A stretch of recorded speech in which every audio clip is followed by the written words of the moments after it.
ಪೊಲೀಸರ ಮಾತು ಕೇಳಿದ್ರೆ 11 ಜನ ಇವತ್ತು ನಮ್ಮ ಜೊತೆಗೆ ಇರ್ತಾ ಇದ್ರು. ಈಗ ಈ ಪತ್ರಾನ್ ತೋರಿಸೋದ್ರ ಮೂಲಕ, ಪೊಲೀಸ್ ಇಲಾಖೆ ಬರೆದಿರುವಂತಹ ಪತ್ರಾನ್ ತೋರಿಸೋದ್ರ ಮೂಲಕ ನಾವು ಕೇಳ್ತಾ ಇದ್ದೀವಿ, ಈ ಸಾವಿಗೆ ಹೊಣೆ ಯಾರು? ಈಗ ಉತ್ತರ ಕೊಡಿ. ಕಾರ್ಯಕ್ರಮ ಆಯೋಜನೆಗೆ ಡಿಪಿಆರ್ ಅಧಿಕಾರಿಗಳು ಪೊಲೀಸರು ಎಷ್ಟೇ ಬೇಡ ಅಂದ್ರೂ ಮುಂದಾಗಿದ್ರು ಅನ್ನೋದಕ್ಕೆ ಸಂಬಂಧಪಟ್ಟಂತೆ ನಿಮ್ಮ ಪಬ್ಲಿಕ್ ಟಿವಿ ಪ್ರಶ್ನೆಯನ್ನ ಮಾಡಿ, ಈ ವೇಳೆ ನಿಮ್ಗೆ ಯಾರು ಹೇಳಿದ್ರು ಅಂತ ಗರಂ ಆಗ್ತಾರೆ ಸಿಎಂ. ನಾವು ಕೇಳಿದ ಪ್ರಶ್ನೆಗೆ, ಪಬ್ಲಿಕ್ ಟಿವಿ ಪ್ರಶ್ನೆಗೆ ಸಿಎಂ ಸಿದ್ದರಾಮಯ್ಯ ಅವರು ಸಿಟ್ಟಾಗಿದ್ರು. ವಿಧಾನಸೌಧದ ಮುಂಭಾಗ ಕಾರ್ಯಕ್ರಮ ಬೇಡ ಅಂದಿದ್ರಂತೆ ಪೊಲೀಸರು, ಆದ್ರೂ ನೀವು ರಾಜಕಾರಣಿಗಳು ಮಾಡಿದ್ರಂತೆ ಅಂತ ನಾವು ಪ್ರಶ್ನೆ ಕೇಳಿದಾಗ ಯಾರ್ರೀ ನಿಮ್ಗೆ ಹೇಳಿದ್ದು ಅಂತ ಕೇಳಿದ್ರು. ಆಗ ಅವ್ರದೇ ಧ್ವನಿಯಲ್ಲಿ, ಅವ್ರದೇ ದಾಟಿಯಲ್ಲಿ. ಈಗ ನಮಗೆ ಯಾರು ಹೇಳಿದ್ದು, ನಾವು ಯಾವ ಮಾಹಿತಿಯಿಂದ ಇದನ್ನು ಹೇಳ್ತಾ ಇದ್ದೀವಿ ಅನ್ನೋದಕ್ಕೆ ಉತ್ತರ ಸಿಎಂ ಸಾಹೇಬ್ರೆ. ಈಗ ನೀವು ಆತ್ಮವಿಮರ್ಶೆ ಮಾಡ್ಕೊಳ್ಳಿ, ಯಾರ್ದು ತಪ್ಪು ಯಾರ್ದು ಸರಿ ಅಂತ. ಪೊಲೀಸರು ಬೇಡ ಅಂತ ಹೇಳಿರೋನ್ನ ಕಾರಣಕ್ಕೆ ಮಾಡಿಲ್ಲ ಅನ್ನೋದು ಸರ್. ಅದೇ ರೀತಿ ಗ್ರ್ಯಾಂಡ್ ಸ್ಟೆಪ್ ಮೇಲೆ ಕೂಡ ಕಾರ್ಯಕ್ರಮ ಬೇಡ ಅಂತ ಪೊಲೀಸರು ಹೇಳಿದ್ರು.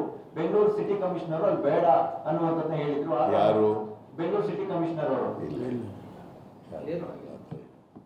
ನಿಮ್ಗೆ ಯಾರು ಹೇಳಿದ್ರು? ಡಿ ಸಿ ಹೇಳಿದ್ರ ಹಂಗೆ ನಿಮ್ಗೆ? ಅಲ್ಲ, Mysuru D C, Bengaluru D C ಹೇಳಿದ್ರ ಹಂಗೆ ನಿಮ್ಗೆ? ಬೆಂಗಳೂರು ಡಿ ಸಿ ಹೇಳಿಲ್ಲ. ಮತ್ತೆ ಯಾರು ಹೇಳಿದ್ರು? ಮತ್ತೆ ಯಾರು ಹೇಳಿದ್ರಿ? ಯಾರು ಹೇಳಿದ್ರಪ್ಪ ನಿಮ್ಗೆ? ನೀವು ಇನ್ಫಾರ್ಮೇಶನ್ ಎಲ್ಲಿಂದ ಬಂತಪ್ಪ? ನಿಮಗೆ ಯಾವ ಅಧಿಕಾರಿಗಳು ಕೂಡ ಹೇಳಿಲ್ಲ. ಮಾಡ್ಬೇಕು. See, it is cricket association which arrange the program ಅಲ್ವಾ? ನಮಗೇನು ಹೇಳಿಲ್ಲ ಅದನ್ನ. ನಾವು ಇಲ್ಲಿ ಅರಮನೆ ಅಲ್ಲಿ ವಿಧಾನಸೌಧ ಮುಂದ್ಗಡೆ ಮಾಡಿದ್ದು, ಅಲ್ಲೇನಾರು ಆಗಿದೆಯಾ? ಇಲ್ಲ ಅಲ್ವಾ? ಅಲ್ಲಿ ಸುಖಾಂತ್ಯವಾಗಿ ನಡೆದಿದೆ. ಬಟ್ ಕ್ರಿಕೆಟ್ ಸ್ಟೇಡಿಯಂನಲ್ಲಿ ಆಗ್ತದೆ ಅಂತೇಳಿ ನಮಗೇನು ಗೊತ್ತಾಗಲಿಲ್ಲ. ಡೀಟೇಲ್ಸ್ ಕೊಡ್ತಾರೆ ಸುಕೇಶ್. ಎಲ್ಲವೂ ಈಗ ಪತ್ರದ ವ್ಯವಹಾರದಲ್ಲಿ ದಾಖಲಾಗಿದೆ. ಇಷ್ಟಾದ್ರೂ ಜಾಣ ಕುರುಡುತನ, ಜಾಣ ಮರವನ್ನ ಮಾಡುತ್ತೆ ಸರ್ಕಾರ ಅಂದ್ರೆ ಏನ್ ಹೇಳ್ಬೇಕು? ತಮ್ಮ ತಪ್ಪನ್ನ ಮುಚ್ಕೊಳ್ಳೋದಕ್ಕೆ ಬೇರೆಯವ್ರನ್ನ ಬಲಿ ಹಾಕಿದ್ರು ಮಾತ್ರ ಅಲ್ಲ, 11 ಜನ ನಮ್ ಜೊತೆಗೆ ಇರ್ತಾ ಇದ್ರು. ಇವತ್ತು ಸರ್ಕಾರ ಏನಾದ್ರೂ ಪೊಲೀಸರ ಮಾತು ಕೇಳಿದಿದ್ರೆ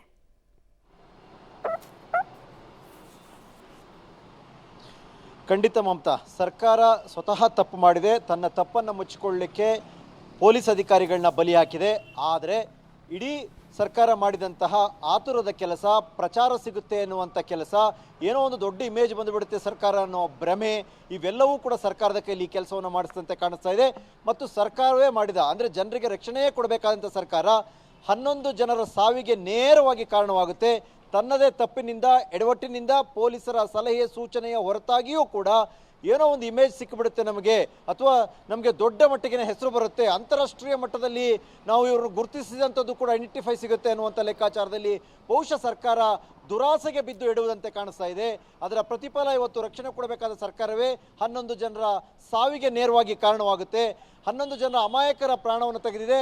ಆ ಕುಟುಂಬಗಳ ನೋವಿಗೂ ಕೂಡ ಸರ್ಕಾರವೇ ಕಾರಣ ಅನ್ನೋದ್ರಲ್ಲಿ ಅನುಮಾನ ಇಲ್ಲ. ಆದರೆ ಏನು ತಪ್ಪು ಮಾಡದಂಥ ಅಧಿಕಾರಿಗಳನ್ನ ಕೂಡ ಬಲಿ ಹಾಕಿರುವಂಥದ್ದು, ಪೊಲೀಸ್ ಅಧಿಕಾರಿಗಳನ್ನ. ಈಗ ಎಲ್ಲವೂ ಕೂಡ ಒಂದೊಂದೇ ಬಯಲಾಗ್ತಿರೋದು. ವಿಪಕ್ಷಗಳು ಆರೋಪ ಮಾಡಿದಾಗಲೂ ಕೂಡ ಅದಕ್ಕೆ ಉತ್ತರ ಇತ್ತು ಸರ್ಕಾರದ ಬಳಿ, ಕೌಂಟರ್ ಇತ್ತು ಅದಕ್ಕೆ ಸರ್ಕಾರದ ಬಳಿ. ಆದರೆ ಈ ಪತ್ರ ಬಯಲಾದ ನಂತರದಲ್ಲಿ ಈಗ ಏನಂತಾರೆ ಸರ್ಕಾರ, ಅದು ಮುಖ್ಯಮಂತ್ರಿಗಳಿರ್ಬೋದು, ಉಪಮುಖ್ಯಮಂತ್ರಿಗಳಿರ್ಬೋದು, ಗೃಹ ಸಚಿವರೇ ಇರ್ಬೋದು, ಏನು ಉತ್ತರ ಕೊಡ್ತಾರೆ ಇದಕ್ಕೆ ಅನ್ನುವಂಥದ್ದು ಪ್ರಶ್ನೆ ಈಗ. ಹಾಗಾಗಿ ತಮ್ಮ ತಪ್ಪನ್ನ ಇನ್ನೂ ಸಮರ್ಥಿಸಿಕೊಳ್ತಾರಾ, ಅಥವಾ ತಮ್ಮಿಂದ ತಪ್ಪಾಗಿ ಹೋಗಿದೆ ಹೌದು ಅನ್ನೋದನ್ನು ಒಪ್ಪಿಕೊಳ್ತಾರ ಅನ್ನೋದು ಕೂಡ ಪ್ರಶ್ನೆನೇ ಮಮತಾ. ರೈಟ್, ಧನ್ಯವಾದ ಸುಕೇಶ್. ಅಷ್ಟೆಲ್ಲ ಆತ್ಮವಿಮರ್ಶೆ ಮಾಡಿಕೊಂಡು, ಅಷ್ಟೆಲ್ಲ ಅವರಿಗೆ ಆತ್ಮಾವಲೋಕನ ಮಾಡ್ಕೊಳ್ಳೋದಿದ್ದರೆ ಇಷ್ಟೊತ್ತಿಗಾಗಲೇ ಎಲ್ಲ ರಾಜೀನಾಮೆ ಕೊಟ್ಬಿಟ್ಟು ಹೋಗ್ತಾ ಇದ್ರು.